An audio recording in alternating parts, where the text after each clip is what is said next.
Hello guys, এটা আমার new blog. তো দেখতেই পাচ্ছি আমি প্রথম করছি ব্লগটা। আমি বহুত বড় হতে চলেছে। তখন আমি সকাল সকাল উঠে ব্রাশ টাশ খাওয়া দাওয়া সব শেষ।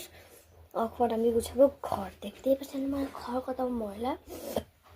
আর তখন আমি সকালে কটা বাজে আমি দেখিয়ে নিই আগে। এখন 10:30 বাজছে। তো আপনাদের লগে আমি পরে কথা বলবো। এখন আমি সব কিছু ঠিক করে নিই।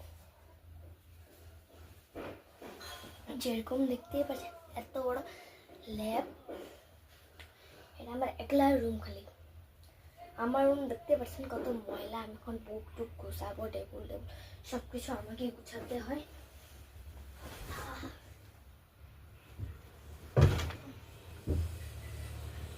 চেয়ারটা আমরা পুরা জুমটা দিয়ে রাখলাম।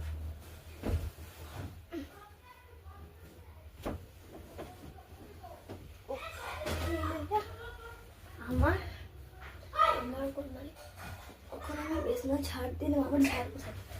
আমার ঝাড় হয়েছে একেবারে মায়ে মানে কতদিন মায়ের বিস্তার ঝাড়টা দিল। তো ঝাড় রেখে দিয়েছে ওই দিকে, আমার বিস্তার চৌড়ার মতো দিয়েছে। আর দেখতে পাচ্ছি আমার হাইট কত ছোট। এটার জন্য আমি করতে উঠতে পারিনি। আর দেখতে আমি পাবোই।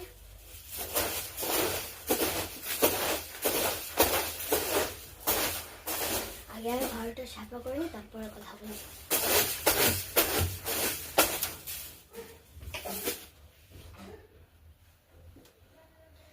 আমার বিছনা টিছনা ছাড়া হয়ে গেল, গ্লাসে কভার লাগাবো। তো আগে আমি কম্বলটা গুছাবো না, বালিশটা গুছাবো। বিছনাটা খালি আছে, কম্বল গুছাতে আমার বেশি দিক্কত। আগে কম্বলটাই নেই। এই দেখুন কম্বল আমি কেমনে গুছাই আজকে আপনাদের লগে আমি শেয়ার করব। যেহেতু আমার প্রথম ব্লগ, এটা আমি প্রথম ব্লগ করছি, এটার জন্য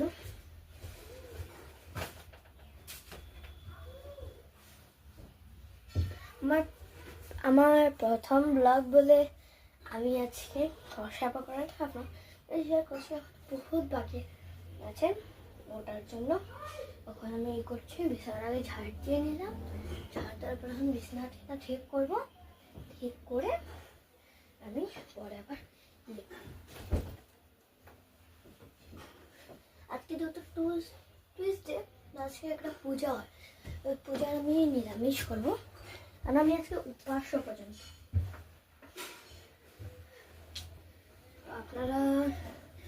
আপনারা কমেন্টও করবে কত